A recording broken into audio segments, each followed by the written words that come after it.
ഇറാനിൽ അമേരിക്കയുടെ സപ്പോർട്ടോടെ ഇസ്രായേൽ നടത്തിയ വ്യോമ ആക്രമണത്തിൽ ഇറാൻ പരമോന്നത നേതാവ് ആയത്തുള്ള അലി ഖമനേയി കൊല്ലപ്പെട്ടു. ഇറാൻ വാർത്താ ഏജൻസി ഇക്കാര്യം സ്ഥിരീകരിച്ചു കഴിഞ്ഞു. അമേരിക്കയുടെ നടപടിക്കെതിരെ കടുത്ത രീതിയിൽ തന്നെ തിരിച്ചടിക്കുമെന്ന് ഇറാൻ ഭരണകൂടം പ്രതികരിച്ചിട്ടുണ്ട്. ഇറാൻ പരമോന്നത അധികാരി ആയത്തുള്ള അലി ഖമനേയുടെ മരണത്തിൽ 40 ദിവസത്തെ ദുഃഖാചരണമാണ് ഇറാൻ പ്രഖ്യാപിച്ചത്. രാജ്യത്തിനായി രക്തസാക്ഷിത്വം വരിച്ചിരിക്കുകയാണ് ഖമനേയി എന്നാണ് ഇറാൻ പ്രതികരിക്കുന്നത്. പരമോന്നത നേതാവായ ആയത്തുള്ള അലി ഖമനേയിയെ ഇസ്രായേലും അമേരിക്കയും സംയുക്ത ആക്രമണം നടത്തി കൊലപ്പെടുത്തിയതിന് പിന്നാലെ പ്രതികാര നടപടികളും പ്രഖ്യാപിച്ചിരിക്കുകയാണ് ഇറാൻ. റവല്യൂഷണറി ഗാർഡ് കോർപ്സ് അമേരിക്കയുടെ തീവ്രവാദ കേന്ദ്രങ്ങൾക്കെതിരെ ഏറ്റവും വിനാശകരമായ ആക്രമണം ഉടൻ നടത്തുമെന്നാണ് IRGC പ്രതികരിച്ചത്. അവരെ ഒരിക്കലും വെറുതെ വിടില്ല. ഇറാന്റെ പ്രതികാരം എത്രമാത്രം കടുത്തതാണെന്ന് അവർ അറിയും. മനുഷ്യരാശി കണ്ട ഏറ്റവും പൈശാചികമായ ഭീകരവാദികളുടെ ആക്രമണത്തിൽ അദ്ദേഹം രക്തസാക്ഷിത്വം വഹിച്ചു. അദ്ദേഹം രാജ്യത്തിനായി നടത്തിയ സേവനം എത്രമാത്രം മഹത്തരമായിരുന്നു എന്നതിന്റെ തെളിവാണിതെന്നും IRGC പ്രതികരിച്ചു. ഏറ്റവും ക്രൂരരായ തീവ്രവാദികളിലാലും കൊലയാളികളാലും രക്തസാക്ഷിത്വം വഹിക്കുക എന്നത്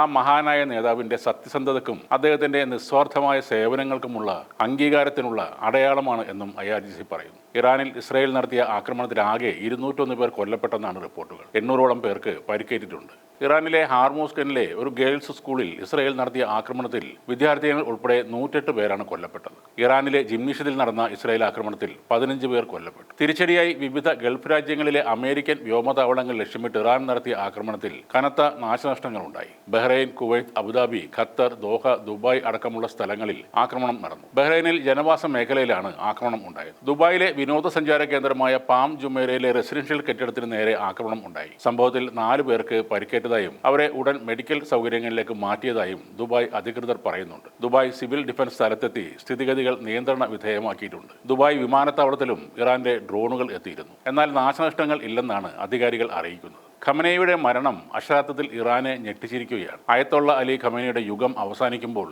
ഇനി എന്ത് എന്ന ചോദ്യമാണ് ഇറാനിൽ ഉയരുന്നത്.